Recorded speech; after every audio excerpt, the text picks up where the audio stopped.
뭐 하고 계세요? 어서 나가세요. 손님들이 계속 쳐다보잖아요. 강남 호텔에서 열린 손녀 돌잔치에 트럭을 타고 작업복 차림으로 나타난 아버지를 시어머니 윤정이 모든 하객들 앞에서 모욕하며 쫓아냅니다. 하지만 며칠 후 TV 뉴스에 충격적인 소식이 전해집니다.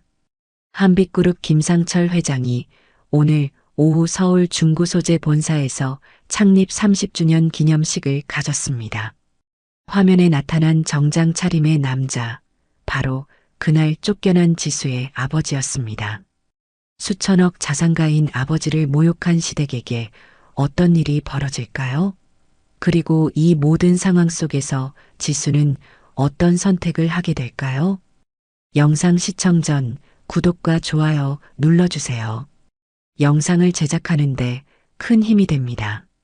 서울 강남의 그랜드 호텔 연회장에는 샹들리에가 화려하게 빛나고 있었다. 지수는 분홍색 한복을 입은 딸 하린이를 품에 안고 연회장 한편에 서 있었다. 오늘은 하린이의 첫 번째 생일, 돌잔치였다. 지수야, 손님들이 계속 오고 계시니까 입구 쪽에서 인사 좀 해. 시어머니 윤정이 지수에게 다가왔다. 윤정은 고급 한복을 차려입고 목에는 진주 목걸이를 걸고 있었다. 네, 어머니. 지수가 고개를 끄덕였다. 그런데 우리 아버지는 언제 오실까요? 아, 참. 내 아버지 말이지. 윤정의 표정이 살짝 굳어졌다. 혹시 무슨 이상한 차 타고 오시는 거 아니겠지? 우리 체면도 생각해야 하는데. 아니에요, 어머니. 아버지께서 조심스럽게 오실 거예요. 지수가 어색하게 웃었다. 연회장 입구로 손님들이 계속 들어오고 있었다. 민수의 아버지가 운영하는 현성건설 관계자들과 친척들이 대부분이었다. 여보, 혹시 장인어른 연락 왔어? 민수가 지수에게 물었다. 민수는 네이비 정장을 말끔히 차려입고 있었다. 아직이요. 아마 곧 오실 것 같은데. 지수가 핸드폰을 확인했다. 윤정이 연회장을 돌아다니며 손님들에게 인사를 하고 있었다. 어머님, 정말 멋진 자리를 마련해 주셨네요. 한 하객이 윤정에게 말했다. 아이고, 뭐려. 우리 손녀 돌잔치인데 이 정도는 해야죠. 윤정이 만족스러운 표정으로 대답했다. 그때 연회장 밖에서 엔진 소리가 들려왔다. 부르릉.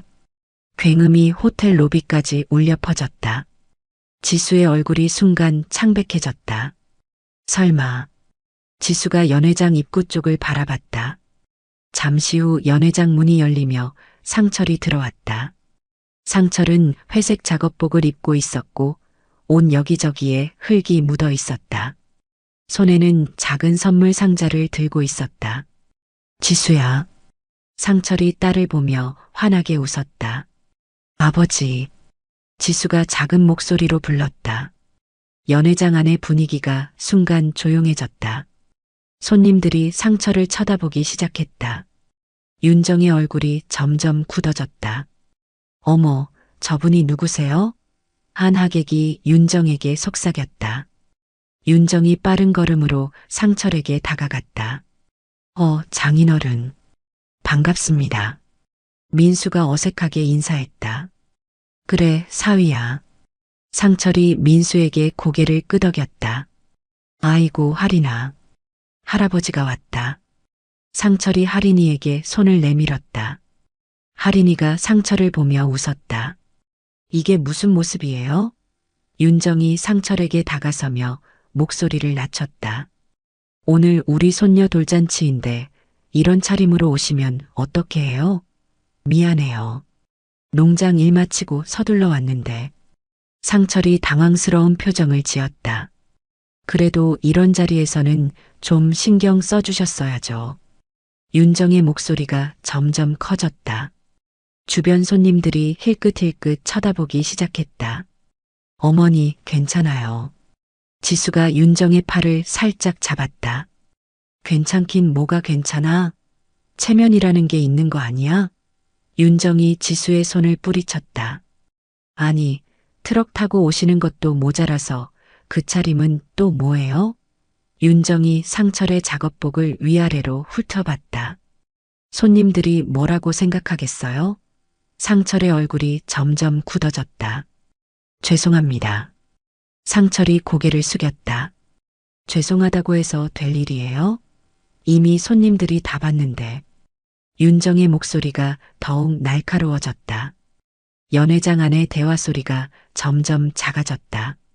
모든 시선이 이쪽으로 집중되고 있었다. 어머니, 제발이요. 지수가 간절한 목소리로 말했다.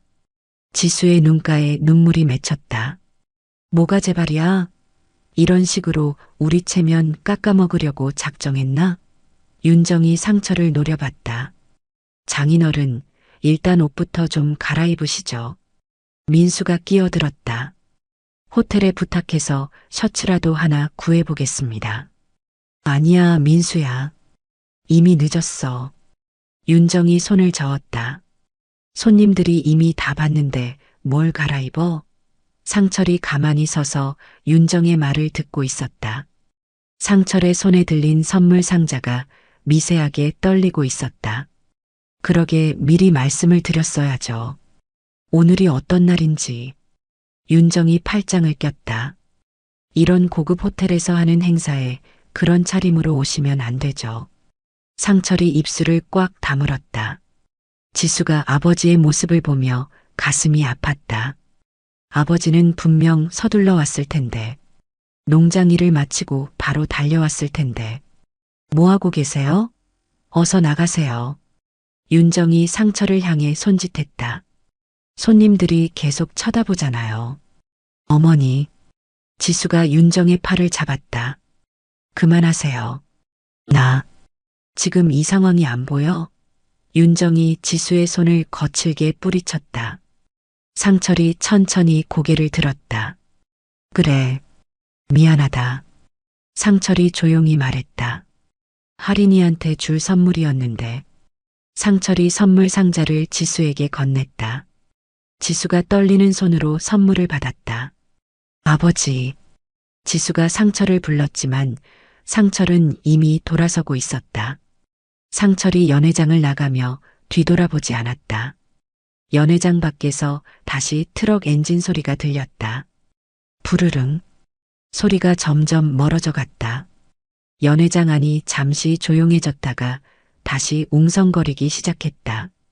손님들이 서로 속삭이며 이야기를 나누고 있었다. 지수의 뺨에 눈물이 흘러내렸다. 할인이가 지수의 얼굴을 보며 울음을 터뜨렸다. 응애, 응애. 자, 이제 다시 시작합시다. 윤정이 손님들을 향해 밝은 목소리로 말했다. 우리 할인이 돌잔치니까 즐겁게 해주세요. 하지만 연회장의 분위기는 이미 어색해져 있었다. 민수가 지수에게 다가왔다. 여보, 괜찮아? 민수가 지수의 어깨를 토닥였다. 하지만 지수는 대답하지 않았다. 지수의 마음속에는 아버지의 굳어진 표정만 떠올랐다. 돌잔치는 계속 진행됐지만 지수는 내내 마음이 무거웠다. 손님들이 돌아가고 나서 윤정이 지수에게 다가왔다. 지수야, 앞으로는 내 아버지한테 미리 얘기해둬. 이런 자리에 어떻게 나와야 하는지. 지수가 윤정을 바라봤다. 어머니, 아버지도 마음으로는 뭐가 어때? 체면이라는 게 있는 거야. 윤정이 지수의 말을 끊었다. 우리가 어떤 집안인데 그런 식으로 나오면 어떻게 해? 지수가 더 이상 말하지 않았다. 그날 밤 지수는 아버지에게 전화를 걸었지만 받지 않았다. 문자 메시지도 읽지 않았다. 지수는 가슴 한편이 무너져 내리는 것 같았다. 돌잔치가 끝난 지 사흘이 지났다. 지수는 거실 소파에 앉아 할인이에게 이유식을 먹이고 있었다. 민수는 회사에서 돌아와 넥타이를 풀고 있었다. 여보, 오늘 장인어른께 연락해봤어? 민수가 지수에게 물었다. 아니요. 아직 받지 않으세요. 지수가 작은 목소리로 대답했다. 그날 이후로 아버지는 전화도 받지 않고 문자 메시지도 확인하지 않았다. 지수는 할인이 입가에 이유식을 닦아주며 한숨을 쉬었다.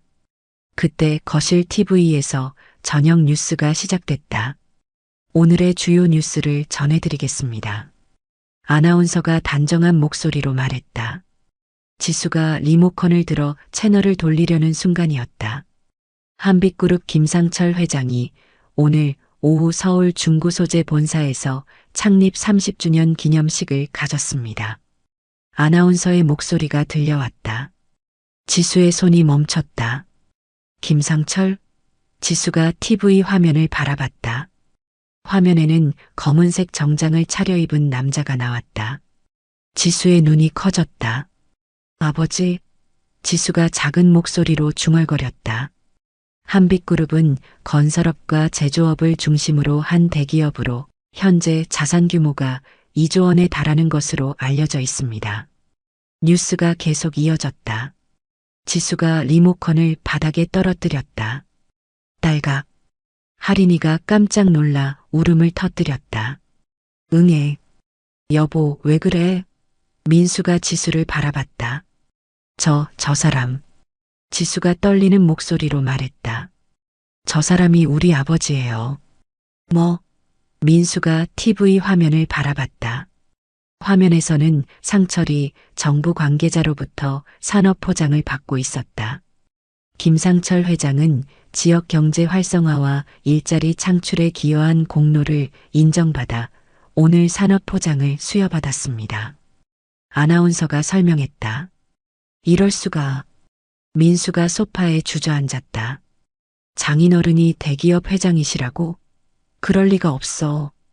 지수가 고개를 저었다. 분명 다른 사람일 거야. 하지만 화면 속의 상철은 분명히 지수의 아버지였다. 정장을 입고 있어서 며칠 전과는 완전히 다른 모습이었지만 얼굴은 틀림없었다. 한빛그룹은 1995년 설립 이후 꾸준한 성장을 거듭해 현재 국내 건설업계 10위권 내에 위치하고 있습니다. 뉴스에서 한빛그룹의 연역이 소개됐다. 지수의 머릿속이 하얘졌다. 아버지가 대기업 회장이라고? 그럼 왜 농장에서 일하고 있다고 했지? 왜 트럭을 몰고 다니지? 지수가 혼란스러워했다. 그때 현관문이 열리며 윤정이 들어왔다. 지수야, 있니? 윤정이 거실로 들어서며 TV 화면을 봤다. 어머, 뉴스 보고 있구나. 근데 왜 그렇게 멍하니? 윤정이 지수의 표정을 보며 물었다. 어머니, 저 사람 보세요. 지수가 TV를 가리켰다. 저 사람이 우리 아버지예요. 윤정이 TV 화면을 자세히 바라봤다. 화면에서는 상철이 기자들의 질문에 답하고 있었다. 앞으로도 지역사회와 함께 성장하는 기업이 되겠습니다. 상철이 마이크를 향해 말했다. 윤정의 얼굴이 점점 굳어졌다. 이게 무슨 소리야? 윤정이 소리쳤다. 내 아버지가 한빛그룹 회장이라고? 저도 믿기지 않아요. 하지만 분명 우리 아버지예요. 지수가 떨리는 목소리로 말했다. 뉴스에서는 상철의 프로필이 화면에 나왔다. 김상철, 71세. 한빛그룹 창립자 겸 회장. 건설업계의 거물로 평가받고 있습니다. 아나운서가 설명했다. 윤정이 소파에 털썩 앉았다. 이럴 수가 없어. 윤정이 중얼거렸다. 그럼 우리가 돌잔치에서 생각해보니까 이상했어요. 민수가 말했다. 그날 장인어른이 나가실 때 표정이 뭔가 알고 계신 것 같았어요. 지수가 핸드폰을 들어 아버지에게 전화를 걸었다. 뚜루루, 뚜루루. 하지만 전화는 연결되지 않았다. 현재 전화를 받을 수 없습니다. 자동응답 멘트가 나왔다. 안 받으세요. 지수가 말했다. 문자 메시지도 보내봤는데 읽지도 않으셔요. 그럼 농장으로 가보자. 민수가 일어섰다. 직접 만나서 얘기해야겠어. 윤정이 급하게 화장을 고치기 시작했다. 어떻게 해? 우리가 그분을 그렇게 대했는데. 어머니, 진정하세요. 지수가 윤정을 달랬다. 진정하긴 뭘 진정해. 윤정의 목소리가 떨렸다. 우리가 수천억짜리 대기업 회장님을 쫓아냈단 말이야? 이게 말이 돼? 1시간 후 일행은 강원도로 향했다. 상철의 농장에 도착했을 때는 이미 저녁 시간이었다. 농장 입구에는 평소와 다름없이 트럭이 세워져 있었다. 아버지, 지수가 농장 안으로 들어가며 불렀다. 하지만 대답이 없었다. 상철이 살고 있던 작은 집의 불도 꺼져 있었다. 이상해요. 평소에는 이 시간에 집에 계시는데. 지수가 집 주변을 둘러봤다. 그때 옆집에서 할머니 한 분이 나왔다. 어머, 지수야. 할머니가 지수를 알아봤다. 할머니, 우리 아버지 어디 가셨는지 아세요? 지수가 물었다. 아, 상철 씨? 오늘 아침에 큰 차 타고 어디 가시더라. 할머니가 대답했다. 뭔가 급한 일이 있다고 하시면서. 큰 차요? 지수가 되물었다. 응, 검은색 승용차. 운전기사도 있었어. 할머니의 말에 윤정의 얼굴이 더욱 굳어졌다. 돌아오시는 거 말씀 안 하셨나요? 민수가 물었다. 글쎄, 별 말씀 안 하시던데. 할머니가 고개를 저었다. 일행은 허탈한 마음으로 서울로 돌아왔다. 차 안에서 윤정이 계속 한숨을 쉬었다. 어떻게, 정말 어떻게, 연락처도 바뀐 것 같아요. 지수가 말했다. 아까부터 계속 전화가 안 되니까. 상철이 의도적으로 연락을 차단한 것 같았다. 지수는 아버지가 단순히 화가 난 것이 아니라는 걸 깨달았다. 분명 뭔가 계획이 있을 거였다. 다음 날 아침 지수는 오랜 친구 서진에게 전화를 걸었다. 서진은 대학 동창으로 현재 회계법인에서 일하고 있었다. 서진아, 나야. 지수가 말했다. 어머, 지수야. 오랜만이다. 서진의 반가운 목소리가 들렸다. 갑자기 연락해서 미안해. 부탁이 하나 있는데. 지수가 조심스럽게 말을 꺼냈다. 뭔데? 말해봐. 서진이 대답했다. 한빛그룹이라고 알고 있어? 아, 그 건설회사? 요즘 뉴스에 많이 나오던데. 서진이 말했다. 그 회사 지분 구조 좀 알아볼 수 있을까? 은밀하게. 지수가 부탁했다. 왜? 혹시 투자하려고? 서진이 궁금해했다. 아니야. 개인적인 이유가 있어서. 자세한 건 나중에 얘기할게. 지수가 말했다. 알았어. 시간 좀 줘. 1시간 후 서진에게서 전화가 왔다. 지수야, 정말 신기한 일이네. 서진이 흥미진진한 목소리로 말했다. 뭐가? 지수가 물었다. 한빛그룹 지분 구조가 엄청 복잡해. 겉으로는 여러 투자사들이 나눠 갖고 있는 것처럼 보이는데. 서진이 설명했다. 그런데 파고 들어가니까 결국 다 한 사람이 실소유자더라고. 김상철이라는 사람. 서진의 말에 지수의 심장이 뛰기 시작했다. 그 사람이 페이퍼 컴퍼니들을 여러 개 만들어서 지분을 분산시켜 놨어. 너무 교묘하게 해서 겉으로는 잘 안 보여. 정말? 지수가 놀란 목소리로 물었다. 응. 이 정도면 진짜 고수야. 법적으로는 문제 없지만 의도적으로 숨긴 거지. 서진이 감탄했다. 그런데 너 왜 이런 걸 알아보는 거야? 혹시 그 김상철이라는 사람 알아? 서진이 물었다. 잠깐만. 지수가 머릿속으로 정리하고 있었다. 더 알아본 게 있어? 있지. 더 재미있는 건 말이야. 서진이 계속 말했다. 이 한빛그룹이 현성건설이랑 연결점이 있더라고. 뭐?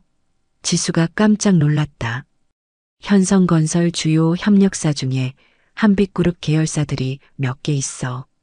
그런데 최근에 계약 조건들이 바뀌고 있더라고. 어떻게 바뀌는데? 지수가 급하게 물었다. 한빛그룹 쪽에 더 유리하게. 그리고 현성건설 쪽에서는 계약 갱신이 어려워질 수 있는 조건들로. 서진이 설명했다. 이게 우연의 일치일까? 지수의 마음이 복잡해졌다. 그리고 더 이상한 건 서진이 목소리를 낮췄다. 뭔데? 한빛그룹에서 최근에 현성건설 주변 업체들한테 접촉하고 있다는 소문이 있어. 어떤 접촉? 지수가 물었다. 더 좋은 조건으로 협력하자는 제안들. 그런데 그러면 기존의 현성건설과 하던 계약들은 어떻게 되는 거지? 지수가 불안해졌다. 그게 문제지. 만약에 주요 협력사들이 다 한빛그룹 쪽으로 가면. 서진이 말을 멈췄다. 현성건설은? 지수가 재촉했다. 큰 타격을 받을 수밖에 없어. 자재 공급부터 시작해서 모든 게 꼬일 거야. 서진이 걱정스러운 목소리로 말했다. 이거 진짜 계획적인 것 같은데? 계획적이라는 게 무슨 뜻이야? 지수가 물었다. 경영권 공격.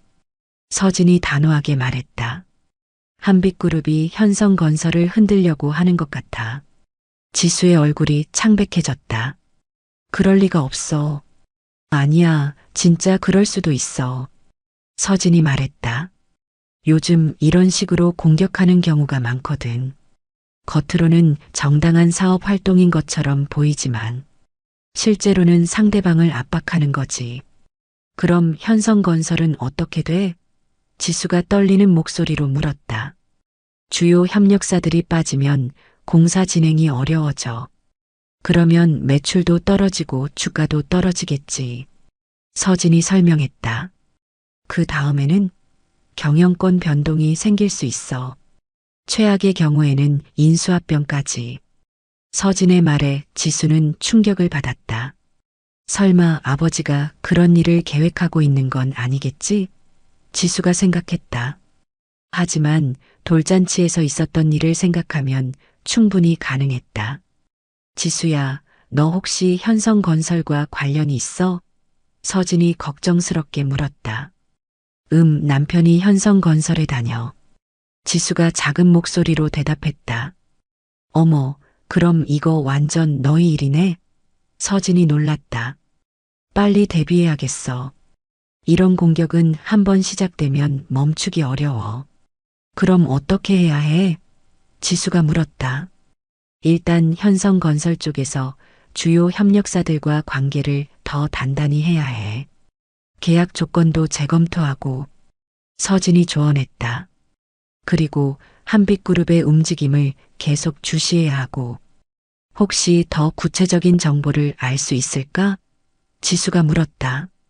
어떤 협력사들이 접촉을 받았는지, 언제부터 시작됐는지. 그런 건 좀 더 시간이 필요해. 하지만 내가 아는 선에서는 이미 몇 개 업체가 흔들리고 있는 것 같아. 서진이 말했다. 철강제 납품하는 업체랑 레미콘 업체 쪽에서 움직임이 있다고 들었어. 지수의 가슴이 두근거렸다. 그런 업체들이 빠지면 공사가 멈춰. 특히 현성건설은 대형 건설사라서 자재 공급이 끊기면 바로 타격이 와. 서진이 심각한 목소리로 말했다. 그리고 한 가지 더. 뭔데? 지수가 물었다. 한빛그룹에서 금융권에도 접촉하고 있다는 소문이 있어. 은행들한테. 무슨 목적으로?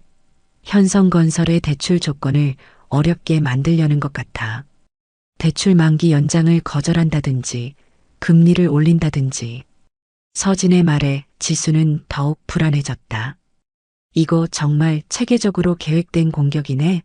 맞아. 이런 건 하루아침에 준비되는 게 아니야. 최소 몇 달은 준비했을 거야. 서진이 말했다. 그럼 우리는 이미 늦은 거네. 지수가 절망적인 목소리로 물었다. 늦었다고 할 수는 없어. 하지만 빨리 대응해야 해. 현성건설 쪽에 알려줘야 하는 거 아니야? 서진이 제안했다. 알겠어. 정말 고마워. 지수가 말했다. 앞으로도 계속 지켜봐 줄 수 있어? 물론이지. 그런데 진짜 조심해. 이런 게임에서는 한 방에 끝날 수도 있거든. 서진이 경고했다. 전화를 끊은 후 지수는 깊은 생각에 빠졌다. 아버지가 정말 복수를 준비하고 있다는 확신이 들었다. 그리고 그 복수의 대상은 바로 현성건설, 자신의 시댁이었다. 일주일 후 민수가 회사에서 급하게 전화를 걸어왔다. 여보, 큰일 났어. 민수의 목소리가 떨리고 있었다. 왜? 무슨 일이야? 지수가 놀라며 물었다. 우리 회사 주식이 누가 사들이고 있어. 대량으로. 민수가 말했다. 누가? 지수가 물었다. 아직 정확히는 모르겠는데 한빛인베스트먼트라는 투자회사야. 들어본 적 없는 회사인데. 민수가 설명했다. 지수의 가슴이 철렁했다. 혹시 한빛그룹이랑 관련 있는 거 아닐까? 지수가 조심스럽게 물었다. 그럴 리가. 민수가 말했지만 확신에 차지 않았다. 일단 집에 가서 얘기하자. 그날 저녁 윤정이 현성건설 사무실에서 돌아왔다. 표정이 좋지 않았다. 지수야, 너희 아버지 연락처 정말 모르겠니? 윤정이 지수에게 물었다. 네, 어머니. 계속 안 받으세요. 지수가 대답했다. 요즘 회사에 이상한 일들이 자꾸 생겨. 윤정이 한숨을 쉬었다. 어떤 일들이요? 지수가 물었다. 주요 협력사들이 계약 조건을 바꾸자고 하고 있어. 갑자기. 윤정이 말했다. 더 비싼 조건으로. 그리고 은행에서도 대출 갱신 얘기를 꺼내고 있고. 지수가 서진이 했던 말을 떠올렸다. 예상했던 일이 벌어지고 있었다. 혹시 한빛그룹이랑 관련된 건 아닐까요? 지수가 조심스럽게 말했다. 한빛그룹? 왜 갑자기 그 얘기를 해? 윤정이 지수를 바라봤다. 며칠 전에 친구가 알아봤는데 한빛그룹에서 우리 회사 주변 업체들한테 접촉하고 있다고 하더라고요. 지수가 설명했다. 설마. 윤정의 얼굴이 굳어졌다. 그럼 정말 내 아버지가? 민수가 들어오며 대화에 끼어들었다. 오늘 주주 명단을 확인해 봤는데 정말 이상해요. 뭐가 이상한데? 윤정이 물었다. 한빛인베스트먼트 말고도 비슷한 이름의 투자회사들이 몇 개 더 있어요. 민수가 말했다. 한빛캐피탈, 한빛자산운용. 다 최근에 우리 주식을 사들이기 시작했어요. 윤정이 소파에 주저앉았다. 이럴 수가 없어. 정말 내 아버지가 우리를 공격하고 있는 거야?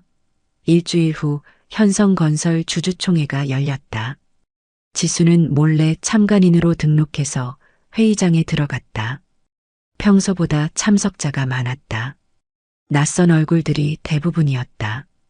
회의장 앞쪽에는 윤정과 현성건설 임원들이 앉아 있었다. 윤정의 표정이 긴장돼 보였다. 오늘 주주총회를 시작하겠습니다. 사회자가 말했다. 먼저 지난해 경영실적에 대해 보고드리겠습니다. 경영진의 보고가 이어졌다. 하지만 주주들의 표정은 썩 좋지 않았다. 질문 있으시면 말씀해 주십시오. 사회자가 말했다.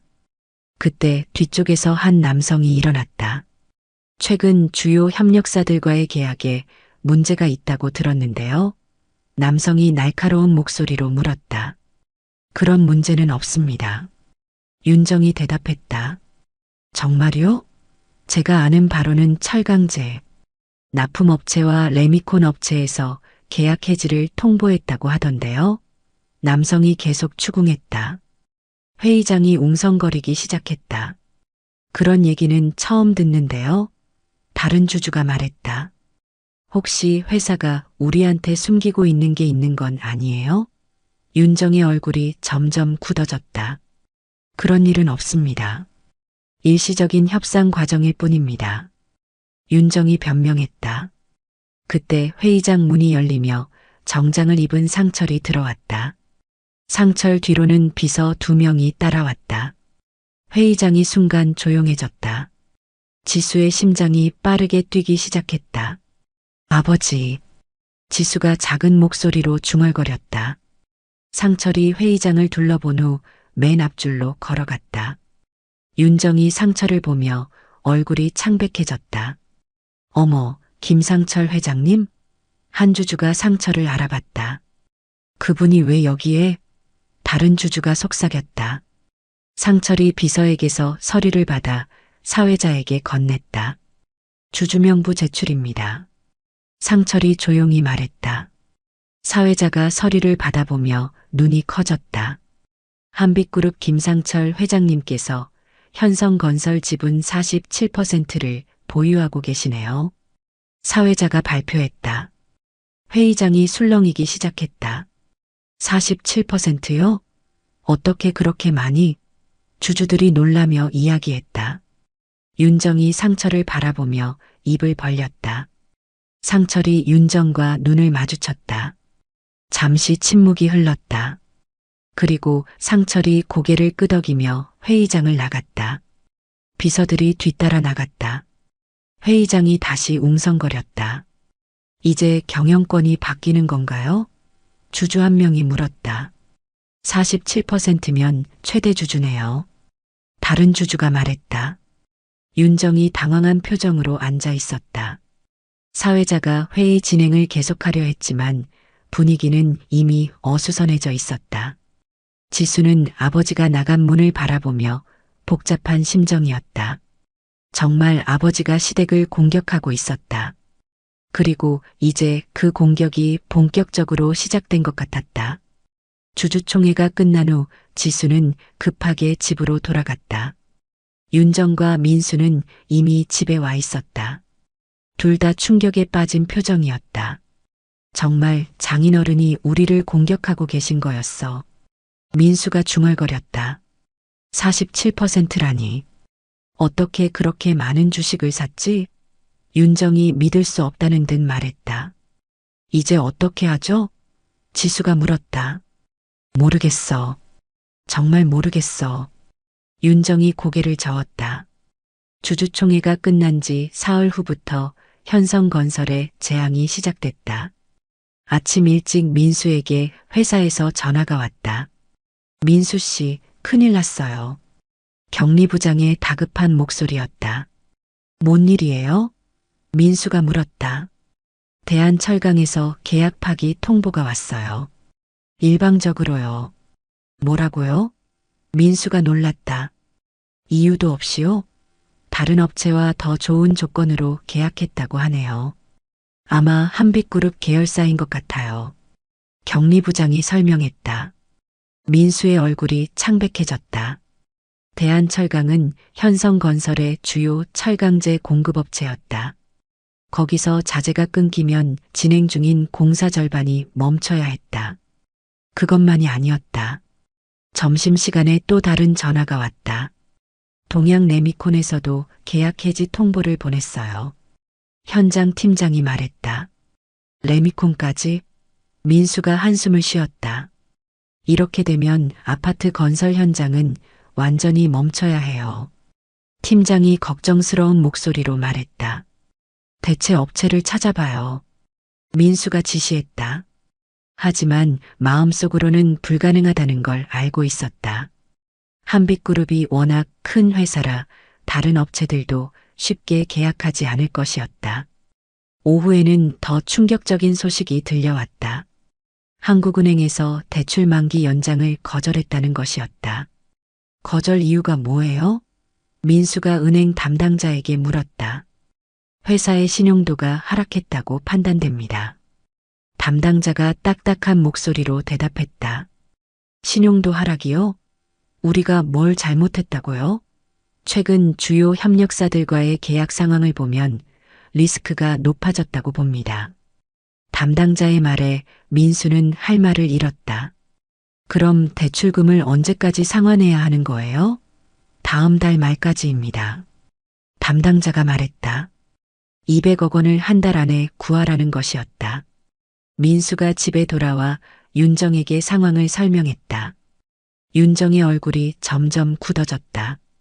이런 식으로 가면 회사가 망해. 윤정이 떨리는 목소리로 말했다. 어떻게 해야 할지 모르겠어요. 민수가 고개를 숙였다. 다른 은행들은 어때? 지수가 물었다. 거기도 마찬가지일 거야. 윤정이 한숨을 쉬었다. 한빛그룹의 영향력이 얼마나 큰지 이제 알겠어. 이틀 후 언론에서도 현성건설에 대한 기사가 나오기 시작했다. 현성건설, 주요 협력사 이탈로 공사 중단 위기. 첫 번째 기사 제목이었다. 현성건설 유동성 위기설, 주가 급락. 두 번째 기사가 이어졌다. 현성건설 총수일가 비리 의혹 제기. 세 번째 기사에서는 아예 비리 의혹까지 나왔다. 비리 의혹이라니. 지수가 기사를 읽으며 분노했다. 우리가 뭘 잘못했다고. 언론도 한빛그룹 편이야. 윤정이 쓴웃음을 지었다. 돈의 힘이 이런 거구나. 현성건설의 주가는 연일 하한가를 기록했다. 일주일 만에 주가가 절반으로 떨어졌다. 직원들도 불안해하기 시작했다. 사장님, 회사가 정말 망하는 건 아니죠? 한 직원이 윤정에게 물었다. 그런 일은 없을 거야. 윤정이 대답했지만 확신이 없었다. 윤정은 협력사 대표들을 만나러 다니기 시작했다. 사장님, 제발 계약을 유지해 주세요.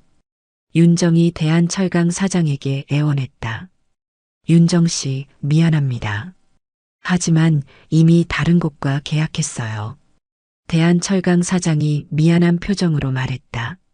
한빛그룹에서 너무 좋은 조건을 제시했거든요. 조건을 더 올려드릴게요. 윤정이 말했다. 불가능합니다. 이미 결정된 일이에요. 사장이 고개를 저었다. 윤정은 무릎을 꿇었다. 제발 한 번만 더 생각해 주세요. 하지만 사장은 이미 자리에서 일어나고 있었다. 은행들도 마찬가지였다. 부장님, 정말 대출 연장이 안 되나요? 윤정이 은행 부장에게 물었다. 죄송합니다. 상부지시라서 어쩔 수 없어요. 부장이 딱딱하게 대답했다. 금리를 올려드릴게요. 보증도 더 세울게요. 안 됩니다. 이미 결정된 사안입니다. 부장이 윤정의 말을 끊었다. 윤정은 여러 은행을 돌아다녔지만 결과는 마찬가지였다. 모든 곳에서 거절당했다. 언론도 만나봤다. 기자님, 제발 정확한 기사를 써주세요. 윤정이 한 경제 기자에게 부탁했다. 우리는 아무 잘못한 게 없어요. 하지만 독자들이 알고 싶어 하는 건 사실이에요. 기자가 차갑게 대답했다. 현성건설에 문제가 있다는 게 사실 아닌가요? 문제라니요? 지수가 끼어들었다. 우리가 무슨 문제를 일으켰다고요? 협력사들이 떠나고 은행에서 대출을 거절하는 게 문제 아닌가요? 기자가 반박했다. 그건 다른 이유가 있어요. 지수가 설명하려 했다. 다른 이유요? 기자가 관심을 보였다. 혹시 한빛그룹이. 지수가 말하려던 순간 윤정이 지수의 팔을 잡았다. 지수야, 그만해. 윤정이 지수를 말렸다. 결국 기사는 현성건설에게 불리하게 나왔다. 현성건설 경영진, 해명 회피. 제목이었다. 민수는 회사에서 직원들의 원망 어린 시선을 받으며 견디기 어려웠다. 여보, 내가 미안해. 민수가 지수에게 말했다. 무슨 말씀이세요? 지수가 물었다. 장인어른한테 잘못한 거. 그때 돌잔치에서 말렸어야 했는데. 민수가 후회했다. 어머니를 말리지 못한 내 잘못이야.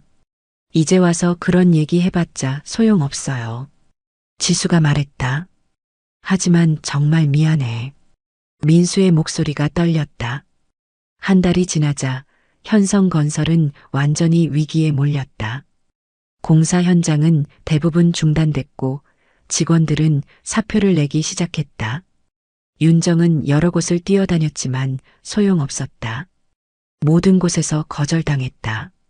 상철의 영향력이 얼마나 큰지 실감했다. 이제 마지막 방법은 하나뿐이었다. 상철에게 직접 가서 용서를 빌어야 했다. 윤정은 한빛그룹 본사 빌딩 앞에 서 있었다. 50층짜리 유리 건물이 하늘로 치솟아 있었다. 로비는 대리석으로 장식되어 있고 천장에는 화려한 샹들리어가 걸려 있었다. 안내데스크 직원이 윤정에게 다가왔다. 어떻게 오셨나요? 직원이 정중하게 물었다. 김상철 회장님을 만나러 왔는데요. 윤정이 말했다. 약속이 있으신가요? 아니요. 하지만 꼭 만나야 할 일이 있어서요. 윤정이 간절한 목소리로 말했다. 죄송하지만 약속 없이는 뵐 수 없습니다. 직원이 미안한 표정으로 대답했다. 제발요.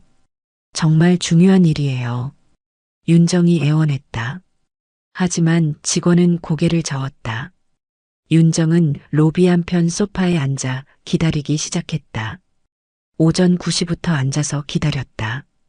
점심시간이 지나도 상철은 나타나지 않았다. 오후 3시, 4시가 지났다. 로비 직원들이 윤정을 걱정스럽게 바라봤다. 부인, 정말 계속 기다리시겠어요? 한 직원이 물었다. 네, 기다릴게요. 윤정이 대답했다. 오후 6시가 되자 드디어 엘리베이터 문이 열리며 상철이 나왔다. 상철은 검은색 정장을 입고 있었고 비서 2명이 뒤따르고 있었다. 상철이 로비를 가로지르며 걷고 있을 때 윤정이 일어났다. 회장님. 윤정이 상철을 불렀다. 상철이 걸음을 멈추고 윤정을 바라봤다. 잠시 침묵이 흘렀다. 윤정 씨. 상철이 조용히 말했다. 얘기 좀 할 수 있을까요? 윤정이 다가갔다. 상철이 비서들에게 눈짓을 하자 비서들이 조금 떨어진 곳으로 물러났다. 하루 종일 기다리셨나요? 상철이 물었다. 네. 꼭 만나 뵙고 싶었어요. 윤정이 고개를 숙였다. 무슨 일이시죠? 상철의 목소리는 차갑기만 했다. 회장님, 제가 잘못했습니다. 윤정이 떨리는 목소리로 말했다. 돌잔치 때 정말 죄송했어요. 상철이 윤정을 바라봤다. 표정은 여전히 굳어 있었다. 그때 정말 실수였어요. 제가 너무 체면만 생각했어요. 윤정이 계속 사과했다. 실수라고 하시는군요. 상철이 말했다. 내 딸의 마음을 짓밟고 저를 모욕한 게 실수라고요? 상철의 목소리에 분노가 담겨 있었다. 정말 죄송합니다. 윤정이 고개를 더 깊이 숙였다. 제가 어리석었어요. 회장님이 어떤 분인지도 모르고. 그래요. 저를 농부라고 생각하셨죠? 상철이 차갑게 말했다. 트럭 타고 온 촌사람이라고 생각하셨고요. 그런 게 아니었어요. 윤정이 급하게 말했다. 정말로요? 상철이 되물었다. 그럼 제가 대기업 회장이라는 걸 알았다면 그렇게 하지 않으셨겠군요. 윤정이 할 말을 잃었다. 상철의 말이 맞았다. 만약 그날 상철이 고급차를 타고 정장을 입고 왔다면 윤정은 극진히 모셨을 것이었다. 결국 모든 건 돈과 지위였다. 회장님, 제발 용서해 주세요. 윤정이 눈물을 흘리기 시작했다. 현성건설을 도와주세요.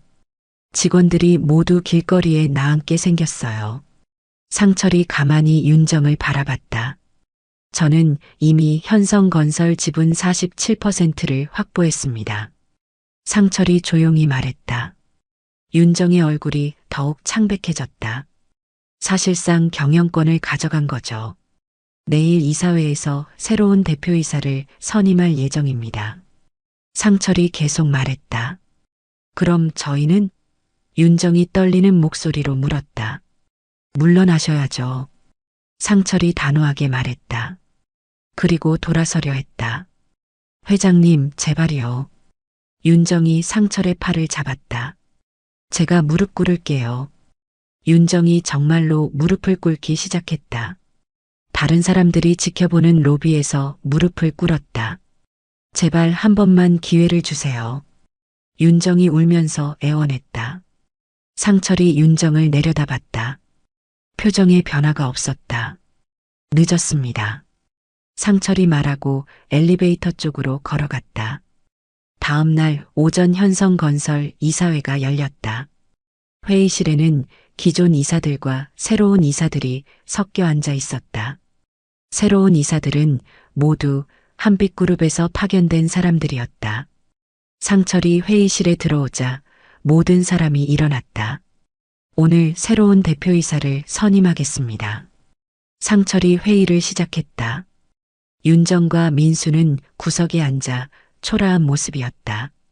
새로운 대표이사로 김지수 이사를 추천합니다. 상철이 말했다. 회의실이 조용해졌다. 김지수요? 한 이사가 물었다. 제 딸입니다. 상철이 대답했다. 윤정과 민수가 깜짝 놀라며 서로를 바라봤다. 그때 회의실 문이 열리며 지수가 들어왔다. 지수는 검은색 정장을 입고 있었고 표정이 단단했다. 아버지. 지수가 상철에게 인사했다. 지수야. 상철이 고개를 끄덕였다. 지수가 회의실을 둘러봤다. 윤정과 민수가 놀란 표정으로 지수를 바라보고 있었다. 저는 처음엔 거절하려 했습니다. 지수가 말하기 시작했다. 하지만 아버지께서 현성건설을 살리는 유일한 방법이라고 하셨어요. 지수가 계속 말했다. 저는 이 회사의 모든 직원들을 지키고 싶습니다. 그리고 가족들과도 다시 화해하고 싶어요. 윤정이 지수를 바라보며 눈물을 흘렸다. 지수야, 정말 미안해. 윤정이 작은 목소리로 말했다. 지수가 윤정을 바라봤다. 어머니, 이제 다시 시작해요. 지수가 말했다. 저는 현성건설과 한빛그룹을 합쳐서 더 큰 회사를 만들고 싶어요. 더 많은 사람들에게 일자리를 주고 싶고요. 이사들이 박수를 치기 시작했다. 만장일치로 김지수 이사를 새로운 대표이사로 선임합니다. 상철이 선언했다. 지수가 대표이사 자리에 앉았다. 상철이 지수를 바라보며 처음으로 미소를 지었다. 이사회가 끝난 후 지수는 기자회견을 위해 준비실로 이동했다. 상철이 지수에게 다가왔다. 긴장되니? 상철이 물었다. 네, 조금요. 지수가 솔직하게 대답했다. 괜찮다. 내가 할 수 있어. 상철이 지수의 어깨를 토닥였다. 아버지, 정말 이게 최선인가요? 지수가 물었다. 윤정 어머니와 민수를 이렇게 내쫓는 게 맞나요? 상철이 잠시 생각했다. 지수야, 때로는 큰 변화가 필요해. 상철이 말했다. 하지만 내가 원한다면 그들에게도 기회를 줄 수 있어. 정말요? 지수의 눈이 밝아졌다. 단 조건이 있어. 상철이 말했다. 진심으로 반성하고 변화하려는 의지를 보여야 해. 기자회견장에는 많은 기자들이 몰려 있었다. 경제 전문 기자들과 방송국 카메라들이 지수를 향해 있었다. 지수가 연단에 서자 플래시가 터지기 시작했다. 기자회견을 시작하겠습니다. 사회자가 말했다. 신임 김지수 대표이사께서 말씀드리겠습니다. 지수가 마이크 앞에 섰다. 안녕하세요. 현성건설 신임 대표이사 김지수입니다. 지수가 말하기 시작했다. 먼저 현성건설을 믿고 응원해주신 모든 분들께 감사드립니다. 기자들이 지수를 주목해서 바라봤다. 그리고 지난 시간 동안 혼란을 겪었던 임직원들께도 죄송하다는 말씀을 드립니다. 지수가 고개를 숙였다. 기자석 뒷줄에서 윤정과 민수가 초라한 모습으로 앉아 있었다. 윤정의 눈가에는 눈물이 맺혀 있었다. 민수는 고개를 숙이고 있었다. 오늘부터 현성건설은 새로운 출발을 하겠습니다. 지수가 계속 말했다.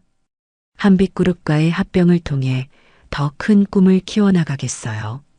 기자 한 명이 손을 들었다.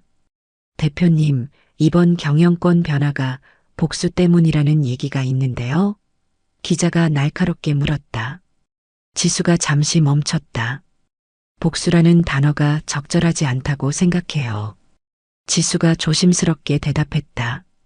오히려 새로운 기회라고 봅니다. 그럼 기존 경영진과는 어떤 관계를 유지하실 건가요? 다른 기자가 물었다. 지수가 기자석 뒷줄에 윤정과 민수를 바라봤다. 과거는 과거입니다. 지수가 말했다.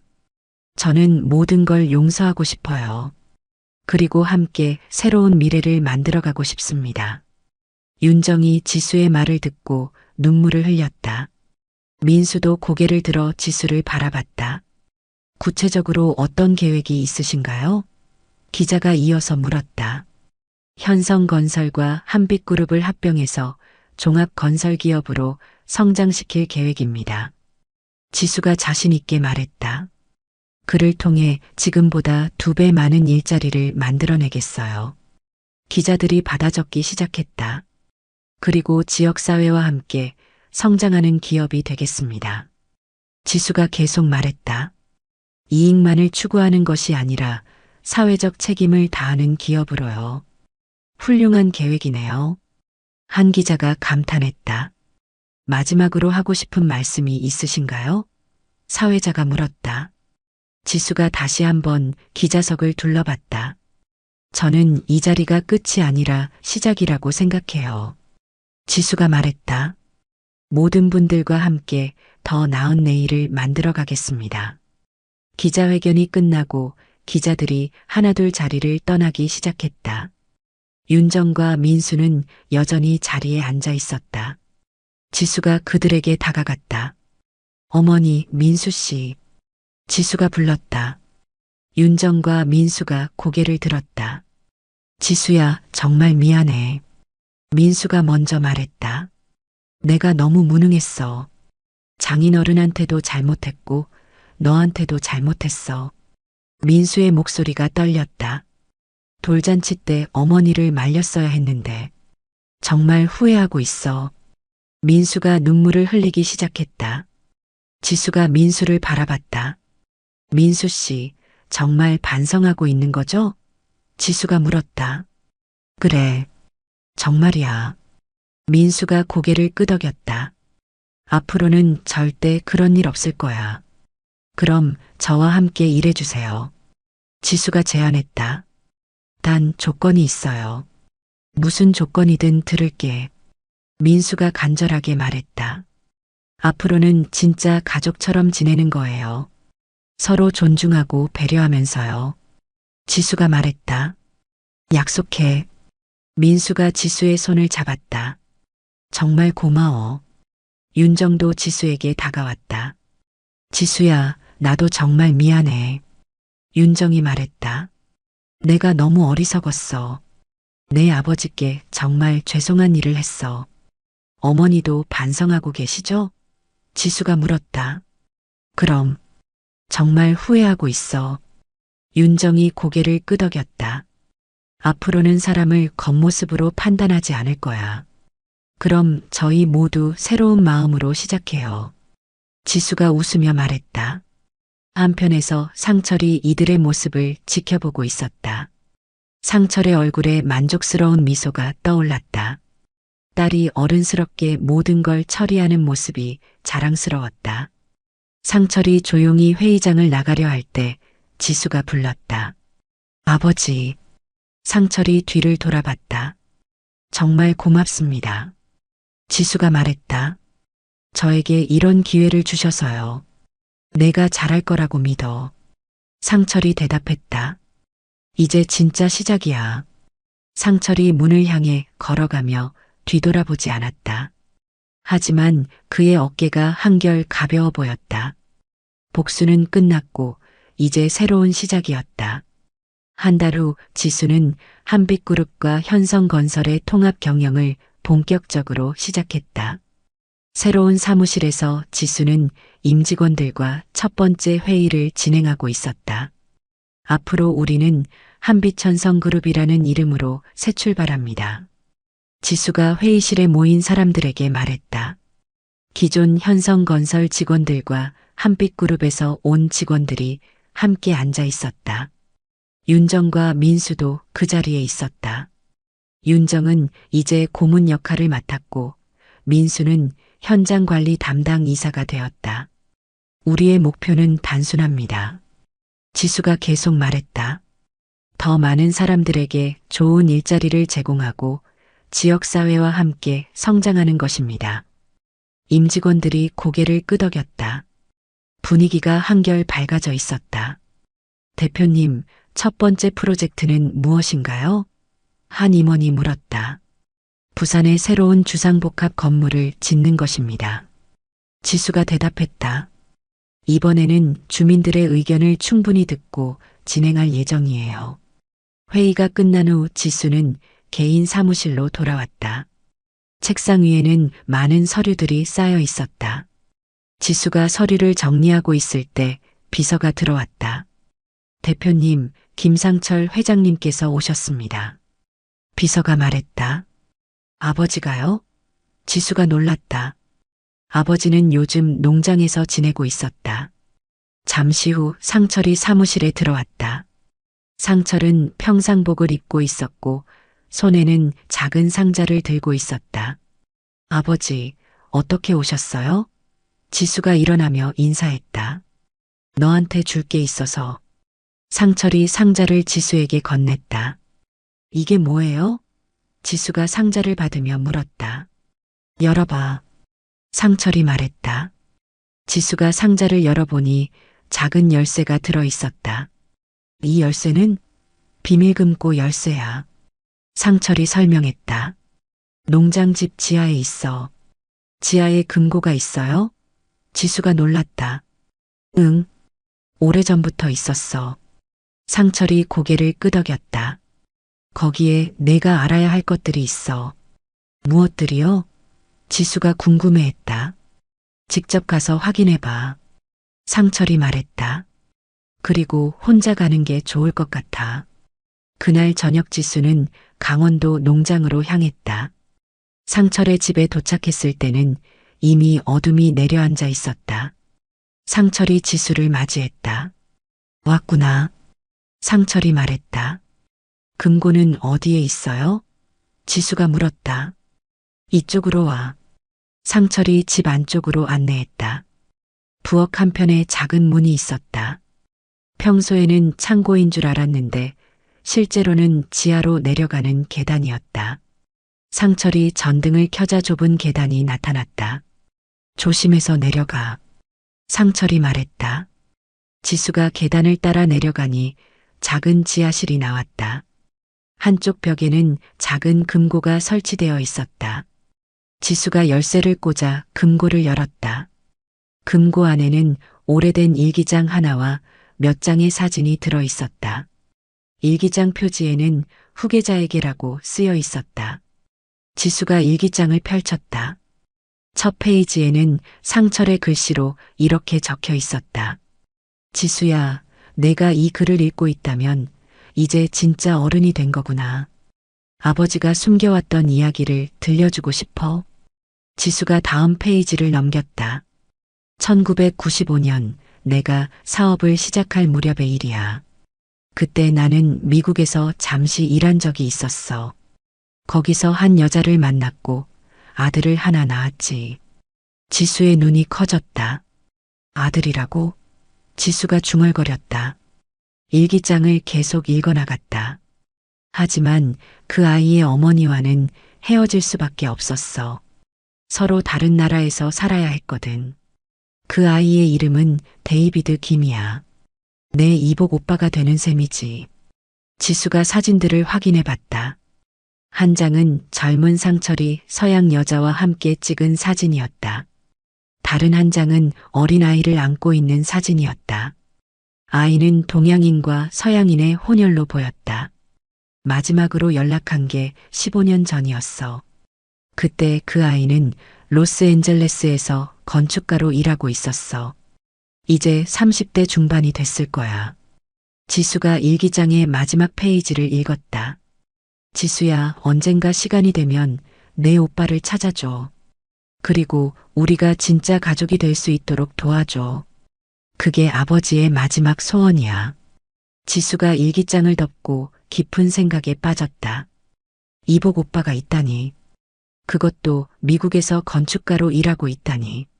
지수가 지하실에서 올라오자 상철이 기다리고 있었다.